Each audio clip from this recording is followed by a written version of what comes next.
The Rose That Grew from Concrete by Tupac Shakur. So you try to plant something in the concrete like a rose.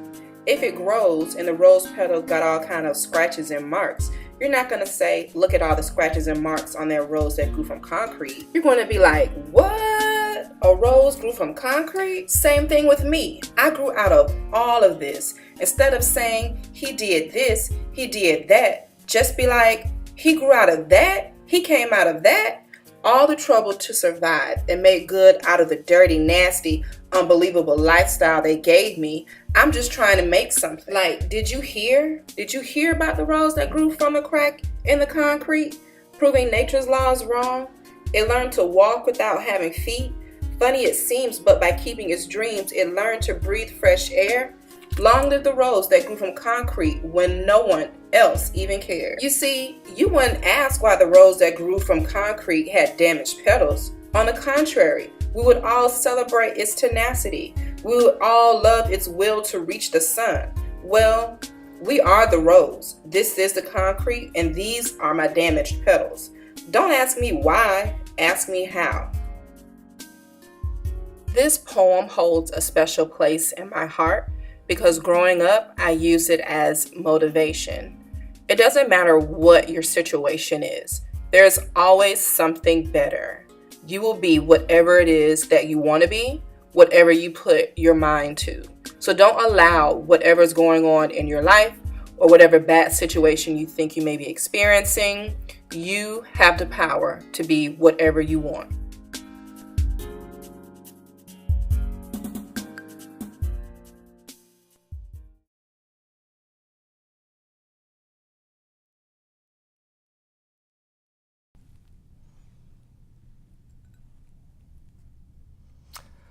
Hello, my name is Mr. Weiss. And I'm Mrs. Roberts. And we are here to tell you about one of our heroes, Mae Jemison. Mae Jemison was the first ever female African-American astronaut to go into space. She did so in a time when people did not think women or African-Americans could be astronauts.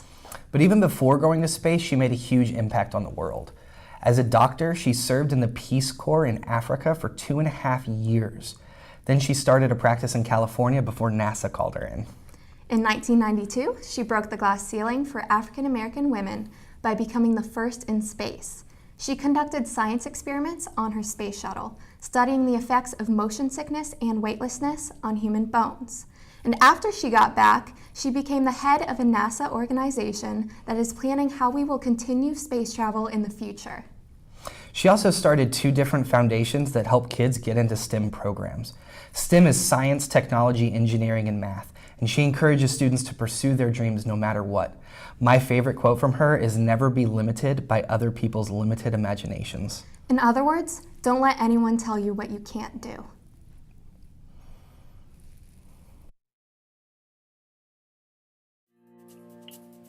The people who I admire most in Black history are the slaves who orchestrated slave revolts. If you ask most people how slavery ended, they might say something like, Abraham Lincoln ended it, or the Emancipation Proclamation ended it, or the 14th Amendment ended it. And while it's true that each of these had an important role in formally ending slavery, there's a broader history that actually includes the people who were enslaved themselves. It became a rather common occurrence in the South that slaves would organize themselves to revolt against their masters. They would sometimes repossess the land or even kill their masters and escape. And while this wasn't so common that it was happening everywhere, it was common enough that it struck fear in the hearts of a lot of slave owners who it never ended up happening to, or provided more motivation to people in the North to join the abolition movement. This is important because Black History Month is all about acknowledging a history that has traditionally been overlooked. And it's important to acknowledge that the end of slavery wasn't just the result of white politicians, but rather oftentimes included the slaves themselves. That's why, for me, the people I admire most in Black history are the slaves who fought against the system that oppressed them.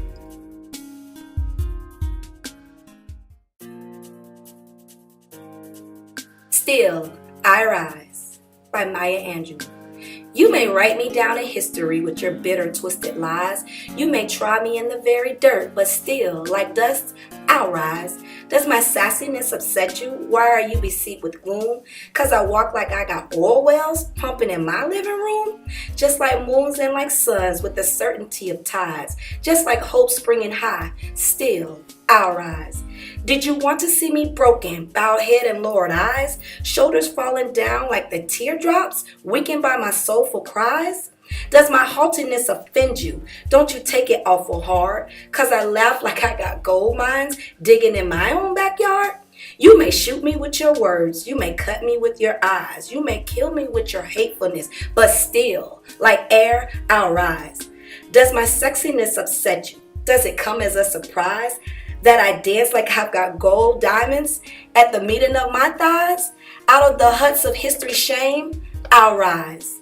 Up from a past that's rooted in pain, I'll rise. I'm a black ocean, leaping and wide, welling and swelling, I bear in the tide. Leaving behind nights of terror and fear, I rise. Into daybreak that's wondrously clear, I rise. Bringing the gifts that my ancestor gave, I am the dream and the hope of the slave. I rise, I rise, I rise.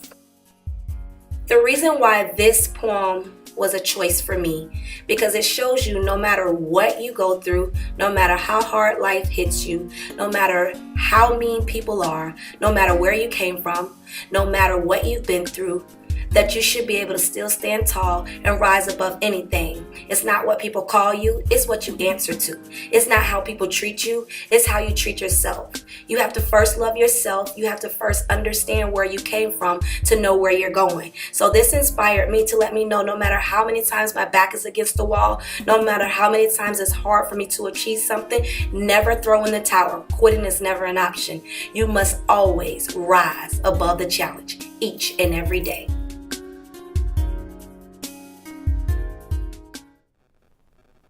Hi, my name is Miss Longarzo, and I'm one of the school counselors here at Greenwood Lakes. One of the most meaningful poems to me is Mother to Son by Langston Hughes. The message of perseverance really resonated with me when I was in my early 20s, as I was still struggling with feeling as if I would always be less than others due to a very long period of poverty and neglect throughout my life. Now that I'm older and I'm a mother to a young son, this poem takes on a different meaning to me. I am a far from perfect mother, and I make mistakes all the time in my parenting. But what I have tried to instill in my son from when he was very young is that he has to be able to fight through whatever adversity comes his way, whether it is negativity from peers or challenges that come along with his academics. And that perseverance is where true strength comes from. So here it is. Let me know what you think of the poem and what it means to you when I see you next. Well, son, I'll tell you. Life for me ain't been no crystal stair.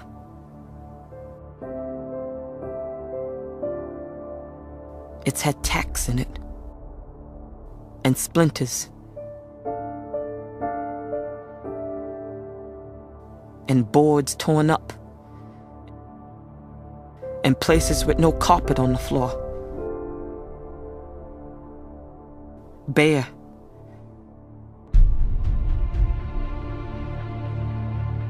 But all the time I's been a-climbing on, and reaching landings, and turning corners, and sometimes going in the dark where there ain't been no light. So boy, don't you turn back. Don't you sit down on the steps 'cause you find it's kinda hard. Don't you fall now. For I's are still going, honey.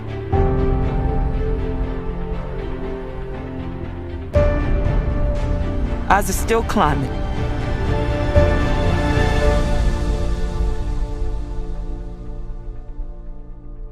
And life for me ain't been no crystal stair.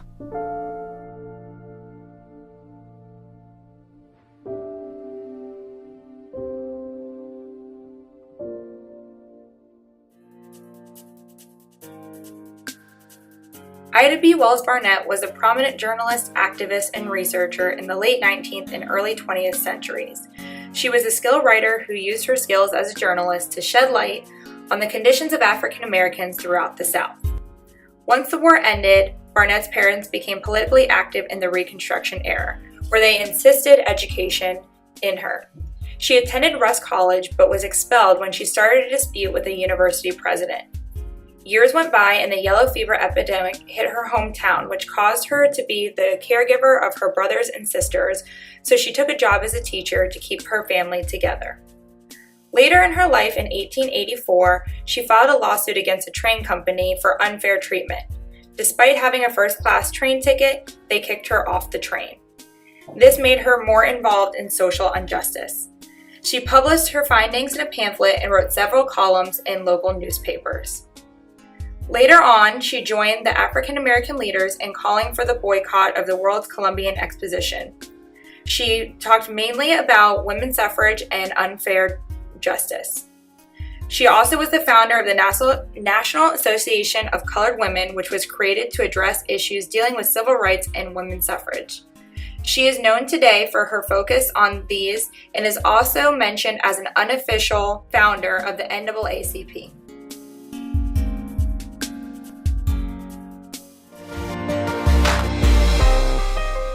The person I chose for Black History Month is Max Fennell, who is a pro triathlete. He was supposed to have been a pro soccer player, but because he sustained an injury, he was not able to be a pro soccer player. So he began to look into other sports that he enjoyed, and someone gave him the opportunity to be a triathlete, and he took it. He did his first race and he placed 7th. And so I chose Max Fennell because not only is he the first African American pro triathlete, but he also does something that is a passion for me. It's a hobby. And so if you don't know what a triathlon is, it is a swim, bike, and run. And so that's what he does. And he has to train very, very hard for it. And so now check out this video. So many times you question yourself, why are you doing this? Typical day, I might bike, run in the morning, that will total 2.5 hours, work 10 to 6, and then probably swim, run in the evening. Max Fennell has always known he wanted to be a professional athlete. His first choice was soccer, before a knee injury derailed the dream. I sprained my MCL 2 weeks before tryouts, and I wasn't really quite sure what I was going to do after that. I was working at a coffee shop at the time, and I fell into a little bit of a depression, and I was kind of moping around the store, and this customer came up to me and he asked me, he's like, so what are you going to do now? And I told him, I was like, well, I heard about this whole Ironman thing, so maybe I'll try and do an Ironman. And he was just like, whoa, buddy, slow down a little bit. We've got the Philly Tri coming up. How about we train for the Philly Tri? I ended up placing pretty well. I got 7th in my age group at that time. I ended up ending my season, winning my age group in my last race, placing 10th overall. I got pretty serious about it, and now it's 2014 and about to get my pro card. Max is not only going after his USA Triathlon Pro card, he's looking to become the first African American to do so, a fact that takes many people by surprise. How it is in America, basketball, football, baseball, hockey, soccer, just much more appealing in terms of, how much money you can make and just the lifestyle that you can live, where triathlon is a sport where it's very internal. It wasn't mainstream in terms of making a living from triathlon. It's just, if you're a gifted African American, you might as well go where the money is. He believes he's the first professional African American triathlete and wants future generations to benefit from the competition that has given him so much. That opportunity of having community, the chance to help build yourself as a person, self-reliance, and just opens up a whole lot more doors. If it puts you on the path of going to college and then getting a solid job and then living a healthy lifestyle, to me that's what I see as winning. I'm trying to win every race I'm doing, and I have bigger goals. I see a gold medal in the future, I see world championships in the future, so every race I go into, I'm thinking about winning. I'm not thinking about qualifying for a card, I'm thinking about leaving that race as the best. Good morning. I'm Mrs. Daner and I teach reading in Building 4. And today I'm going to tell you a little bit about music for Black History Month. In my classes, my students have been hearing songs by different Black artists and have really enjoyed hearing the songs as well as their history. During the 20th century, it was seen as America's century. It was a century in which the United States' influence would be felt around the globe. Nowhere is more than true than in the world of music. From jazz to rock, America was the birthplace to some of the most influential music the world had seen.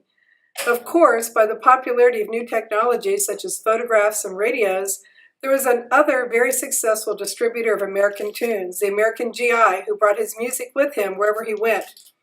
The most important influence of the 20th century, African Americans and the musical culture they brought to this country, developed within the bonds of slavery.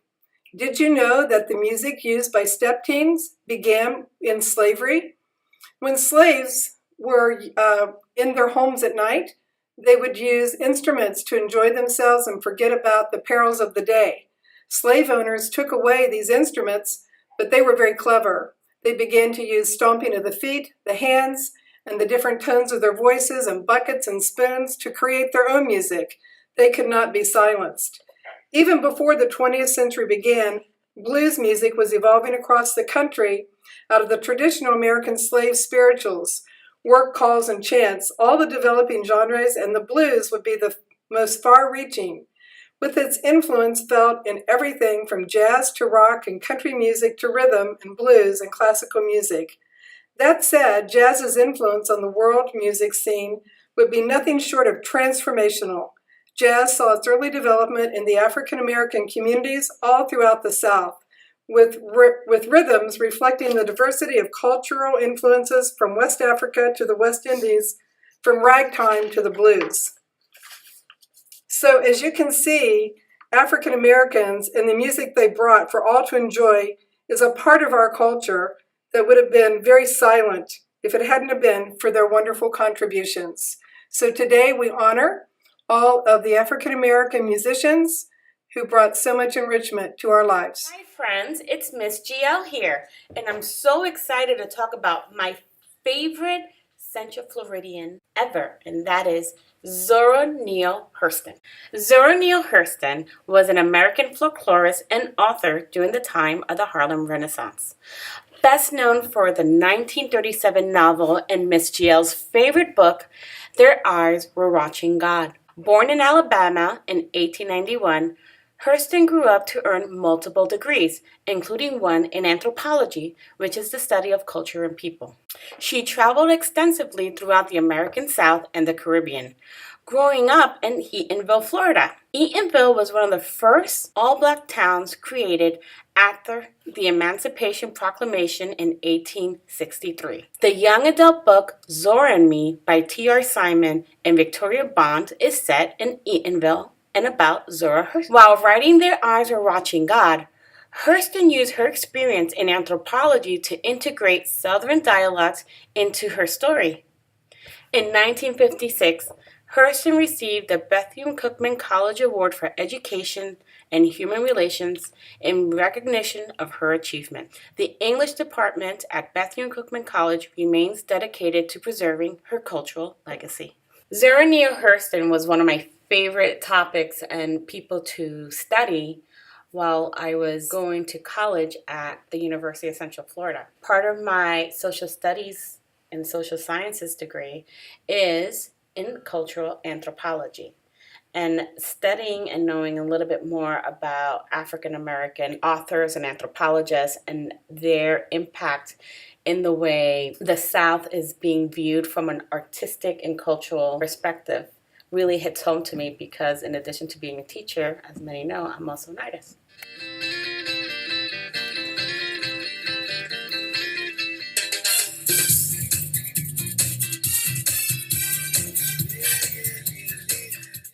Buenos dias, Aguilas, or I should say bon dia. For those of you who haven't figured out who this is Miss Schlotfelt. I teach Spanish, however, I am half Brazilian and American, and I wanted to give you guys an international view for Black History Month. Brazil is a melting pot of influences of cultures from Europe, Africa, and ancient civilizations, there before the colonization. Unfortunately, Brazil had slavery for almost 400 years and was the last country to abolish slavery on the 13th of May of 1888 with the Lei Áurea. Although I remember being horrified reading documents from the colonization and imperial rule, the silver lining is all the great traditions in music, dance, religion, culinary, and language that came with the African legacy.